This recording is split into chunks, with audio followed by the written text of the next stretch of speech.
সেই নিভৃত নিকুঞ্জবন, এই তো সেই মধুর বৃন্দাবন।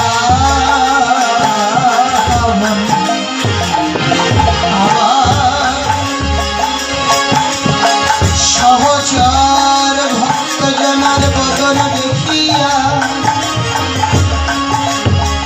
বৃন্দাবনের নিত্য লীলা স্মরণ বাড়ি ভগবত প্রেমী ভক্তজনের বদন পড়েছে।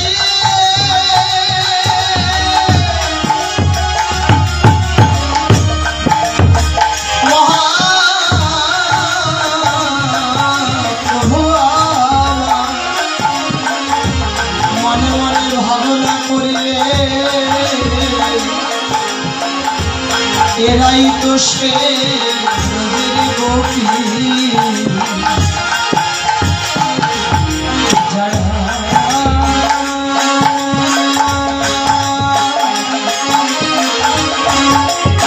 শ্রীধাম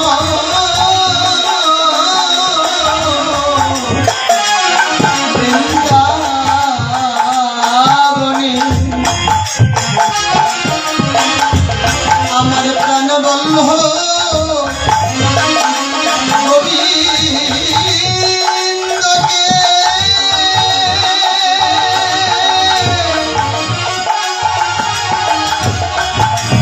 পরম গতিরূপে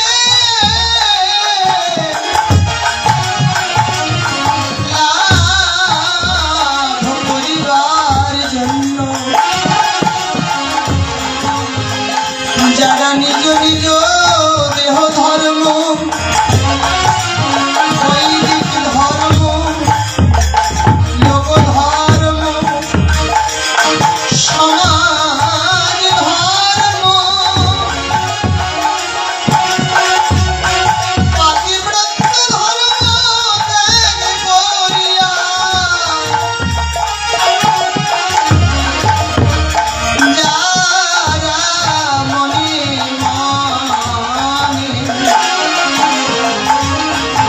গোবিন্দের চরণে জীবন যৌবন দেহ মন প্রাণ সমর্পণ করে গোবিন্দকে ভালোবেসে লাভ করে ধন্য হয়েছিলেন। প্রভু ভাবলেন এরাই তো তারা, সেই গভীর রজনীতে আমার প্রাণ বল্লভ গোবিন্দে মোহন মুরলী ধ্বনি শুনে যারা ভালোবাসার পিতা মাতা স্নেহের পুত্র কন্যা ভালোবাসার প্রিয় পরিজন ছেড়ে ভালোবাসা পতির করে ছেড়ে সকল মোহমায়া ত্যাগ করে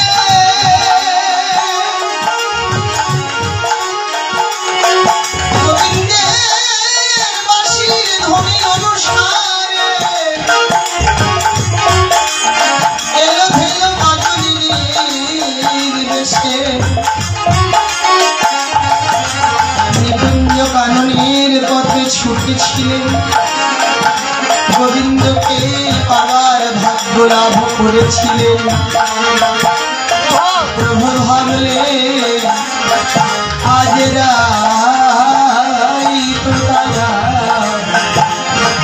আবার ভাবলে যে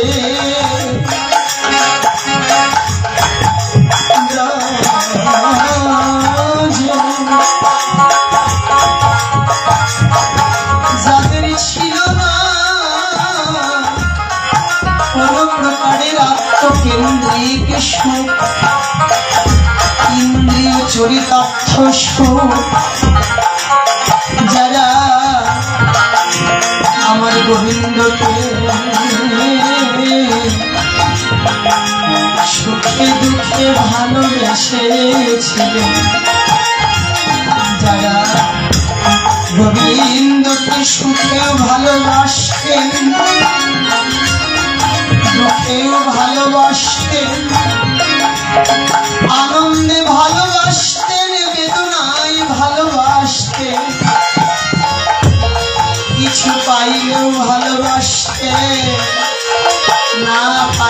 ভালোবাসতেন, যাদের একমাত্র গোবিন্দকে ভালোবাসাই ছিল লক্ষ্য, রাই তো সেই ব্রজের গোপী। তাই তো গোপীগণ গোবিন্দকে ভালোবেসেছিলেন, কিন্তু তাদের ভালোবাসার মাঝে কোনো প্রকারের চাহিদা ছিল না, কোনো কামনা বাসনা ছিল না, ইন্দ্রিয় সুখ ছিল না। তারা গোবিন্দকে শুধু ভালোবেসে গেছে, বিনিময়ে কোনোদিন কখনো কিছু চাইনি। আর এই রূপ নিষ্কাম ভালোবাসা গোবিন্দের প্রতি তাদের ছিল বলেই তো আজ এত আপন করে গোবিন্দকে খাবার ভাগ্য লাভ করেছে। তাই তো এই সংসারে সর্বজীবের তাই আমরাও যদি একটু হলেও নিষ্কাম রূপে চাহিদা শূন্য হয়ে, কামনা বাসনা শূন্য হয়ে যদি শুদ্ধ প্রেম ও ভক্তি ভালোবাসা অন্তর থেকে যদি গোবিন্দকে নিবেদন করতে পারি, তাহলে দেখবেন হয়তোবা কোনো না কোনো একদিন গোবিন্দকে জীবনের কাছে আবার ভাবতে হবে। আসলে বিষয়টা কি জানেন, আমরা যেখানে ভালোবাসলে প্রতিদান কিছু পাবো, আমরা সেখানে ভালোবাসাটা না দিয়ে ভালোবাসা দিয়ে গেলাম কাকে জানেন? এই পৃথিবীর স্বার্থপর মানুষগুলোকে, যাকে দেবার জন্য আমাদের আশা, আমরা কথা দিয়েছিলাম, আজকে তাকে আমরা ভালো না বেসে এই স্বার্থপর মানুষগুলোকে মিথ্যা ভালোবাসায় জড়িয়েছি, তাদের মায়ার বাঁধনে নিজেকে বেঁধে ফেলেছি। আর এই মিথ্যা ভালোবাসা আজ ভগবানকে ভালো না বেসে আমরা তার কৃপা দর্শন সঙ্গ থেকে আজ অনেকেই কৃপা বঞ্চিত হয়ে রয়েছি। এই জন্য যেটুকুই পারা যায় অন্তত পক্ষে ভগবানকে যদি আমরা এই ভালোবাসাটুকু দিতাম, মিলিয়ে দেখবেন এই অনিত্য ভালোবাসার প্রতি আমাদের যতটা অনুরাগ আবেগ, অথচ ভগবানের প্রতি সেই আবেগটা আজ এখনো হয়তো আমাদের অনেকেরই হলো না। যেমন একদিন বিল্লমঙ্গলকে চিন্তামণি বলেছিল, কারণ বিল্ল ঠাকুর চিন্তামণিকে এতটাই ভালোবাসতেন, চিন্তামণির প্রতি তার এতটাই গভীর ভালোবাসা ছিল যে তার পিতৃবিয়োগ হওয়া সত্ত্বেও বিল্ল ঠাকুর সব অসুচি, অপবিত্রতা, ভেদাভেদ জ্ঞান ভুলে পাগলের মতো ছুটে গিয়েছিলেন চিন্তামণির কাছে। যাবার সময় গভীর রাত, নদী পাড়ি দিয়ে যেতে হয়তো, কিন্তু সেখানে কোনো নৌকা ছিল না, মাঝি ছিল না, পার হবে কি করে? দেখুন বিল্ল ঠাকুরের চিন্তামণির প্রতি এমন ভালোবাসা, সে এতটাই জ্ঞান হারা হয়েছিলেন। ঘাটে গিয়ে দেখলেন নদীতে কোনো নৌকা নেই, মাঝি নেই, কিন্তু ভেসে যাচ্ছিল নদীর স্রোতে একটা শবদেহ, অর্থাৎ মৃতদেহ। সেটাকে একটা কলা গাছের ভেলা মনে করে, নৌকা মনে করে, আত্মস্থিতি জ্ঞান হারিয়ে সেই ওই সব দেহটাকে ধরে তিনি পার হয়ে গেলেন। গিয়ে দেখে চিন্তামণির ঘরে দরজাটা বন্ধ, বাইরে দরজা বন্ধ, কি করে প্রবেশ করবে? কিন্তু সেখানে একটা জীবন্ত সর্প ঝুলানো অবস্থা ছিল। চিন্তা করলেন দরজা তো বন্ধ, কিন্তু ভিতরে যাব কি করে? কিন্তু বিল্ল ঠাকুর সেই জীবন্ত সর্পটাকে একটা রশি মনে করে তাকে ধরে ভিতরে প্রবেশ করলেন। চিন্তামণির কাছে গিয়ে বলছি, চিন্তা, আমি তোমার কাছে এসেছি। চিন্তামণি অবাক হয়ে গেলেন, কি আশ্চর্য, এই তো গভীর রাত, তুমি এই নদী পাড়ি দিয়ে দরজাও বন্ধ, সেই বন্ধ দরজা বন্ধই থেকে গেল, তুমি ভিতরে এখানে আমার কাছে আসলে কিভাবে? বলছি কেন? আমি কলার ভেলাতে উঠে আমি এসেছি, তোমার দরজা বন্ধ থাকলে একটা রশি ধরেই আমি প্রাচীর পাড়ি দিয়ে তোমার কাছে এসেছি। আহা, বলে আসলেও কি তাই?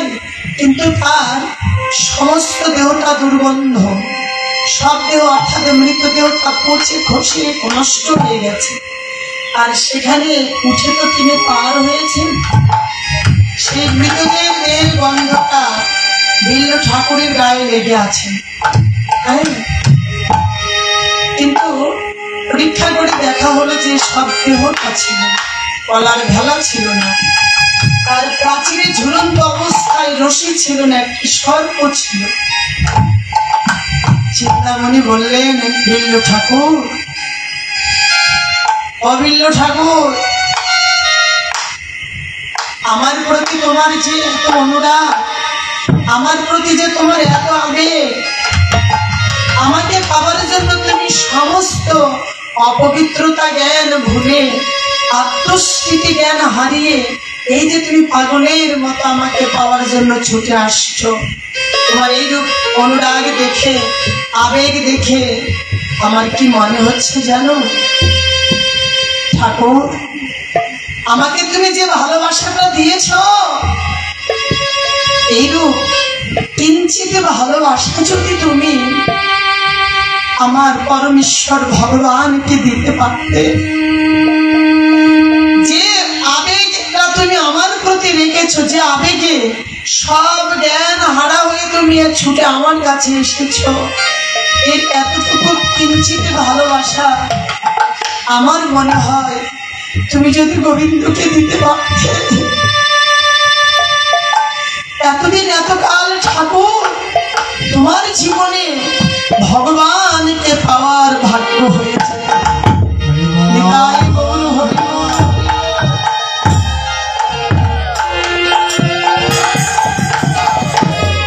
এতদিন তুমি ভগবানকে পেয়ে যেতে, ঈশ্বর সান্নিধ্য তোমার হয়ে যেত। যাও, তুমি এখান থেকে চলে যাও, আমি তোমার মুখ দর্শন করতে চাই না, চলে যাও। সঙ্গে সঙ্গে যেন চিন্তামণির কথায় বিল্ল ঠাকুরের যেন সজ্ঞান হলো, পূর্ণ জ্ঞান সঞ্চিত হলো। তাই তো এতদিন এতকাল আমি মিথ্যা মায়ার ভালোবাসায় শুধু ছুটেছি, পাগল হয়েছিলাম, অন্ধ হয়েছিলাম এই মিথ্যা ভালোবাসার প্রতি। তাই তো যে ভালোবাসার প্রতি আমি এতটা অন্ধ ছিলাম, সাধারণ একজন রমণীর ভালোবাসার জন্য, পাবার জন্য, এই ভালোবাসার কিঞ্চিত পরিমাণ হলেও একটু যদি ভালোবাসা আমার ঈশ্বরকে যদি দিতাম, সত্যি আমার জীবনে তাকে আজ পাওয়া হয়ে যেত। সেখান থেকে বিল্ল ঠাকুর চলে আসলেন। আর নয়, এতদিন যা করবার করেছি, আর নয়, এতদিন ভুল পথে ছিলাম, এই পথে আজ আর নয়। ওখান থেকেই বিল্ল ঠাকুর রওনা হলেন সেই বৃন্দাবনের বিনোদ বিহারী, বিনোদ শ্যাম সুন্দর গোপীমোহন শ্রীকৃষ্ণকে পাবার জন্য। হ্যাঁ, তাকে পাবার জন্য তিনি বেরিয়ে পড়লেন। আস্তে আস্তে অবশেষে দেখা গেল কি অনেকটা তিনি পথ পাড়ি দেওয়ার পরে বড় ক্লান্ত। হ্যাঁ, এতটা ক্লান্ত হয়ে পড়েছিলেন, অবশেষে তিনি একটা নদীর ঘাটের পাশে গিয়ে বসলেন একটা বৃক্ষের তলায়। সেখানে গিয়ে দেখতে পেলেন কতগুলো রমণী, হ্যাঁ, তারা জলের ঘাটে স্নান করতে নামছে। ওই রমণীগুলোর প্রতি তার লক্ষ্য করে জলাতে অন্তরে ভোগ বাসনা জাগল। একজন সুন্দরী মহিষী নারীকে দেখে বললেন, আজকে আমি তোমার গৃহে একটু যাব, তোমার ঘরে গিয়ে আমি একটু সেবা নেব। হ্যাঁ, ঠিক আছে। তার সঙ্গে গেলেন। যাওয়ার পর রমণীটি অনেক যত্নের সঙ্গে রান্না বান্না করে বিল্ল ঠাকুর সেবা করবেন আয়োজন করলেন। সেবার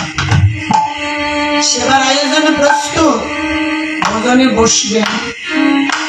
কিন্তু ভোজনে বসতে গিয়ে বিল্ল ঠাকুর রমণীর স্বামীকে ডাকলেন, দেখো তোমরা তো সেবা দিতে বসেছ, সেবা ধর্ম পরম ধর্ম, কিন্তু এই সেবা নেবার আগে তোমার কাছে একটা কথা বলতে চাই। কি বললেন? তোমার এই রমণীকে তুমি আমার সেবায় কি একটু নিয়োজিত করতে পারবে? তোমার ঘরের ওই নারীকে আমি একটু সঙ্গ লাভ করতে চাই।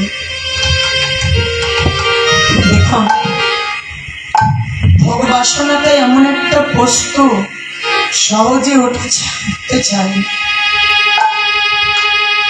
তখন বললে, তুমি এটা কি বললে? হ্যাঁ, বেশ তো চাইছো, ঠিক আছে, সেবা করিল।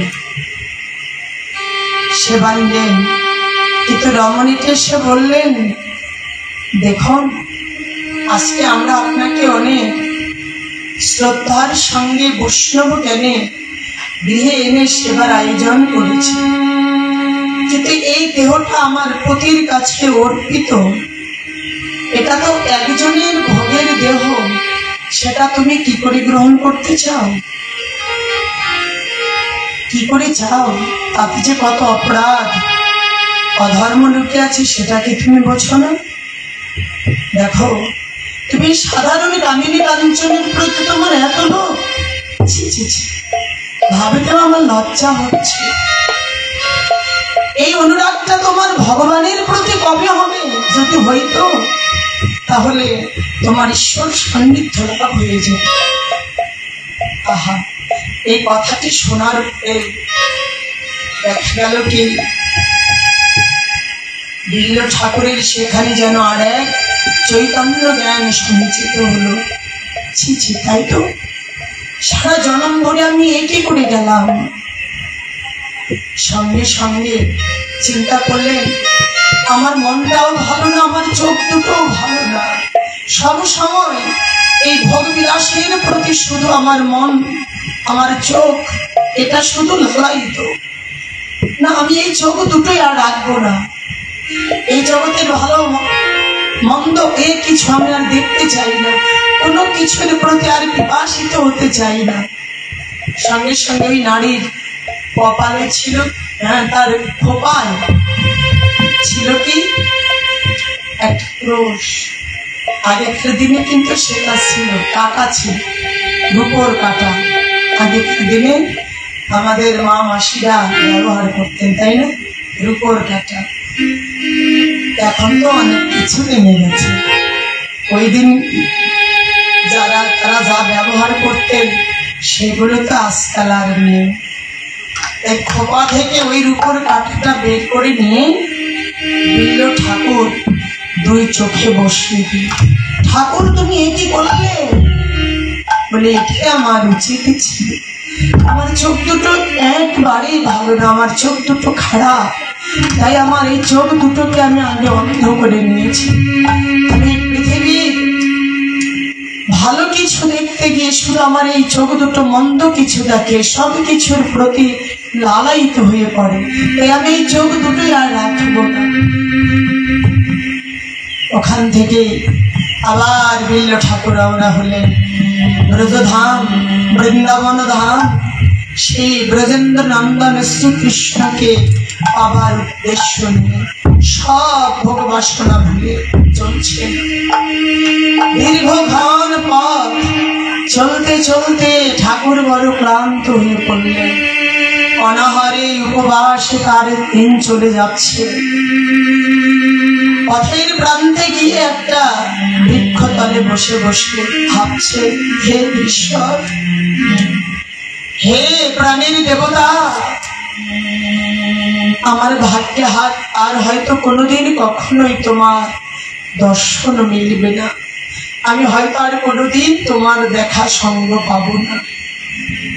বসে বসে ঈশ্বরের কথা ধ্যান করছে, করতে করতে একটু তন্দ্রা তন্দ্রা ভাব। এমন সময় দেখুন ভগবান কৃপা তো হতে অনেক সময় দেখা যায় দীর্ঘদিন লাগে, আবার কিঞ্চিতের মধ্যেই হয়ে যায়। হ্যাঁ, হঠাৎ করে দেখা গেল কি লীলাময় পরমেশ্বর ভগবান শ্রীকৃষ্ণ দয়াময় একটি সেবার ভাণ্ড হাতে করে নিয়ে চলে আসলেন বিল্ল ঠাকুরের কাছে। ছোট্ট একটা গোপাল, বালক বেশ গোপাল এসে ডাকছে, ও ঠাকুর, ঠাকুর কি ব্যাপার, তুমি কি ঘুমিয়ে পড়েছ?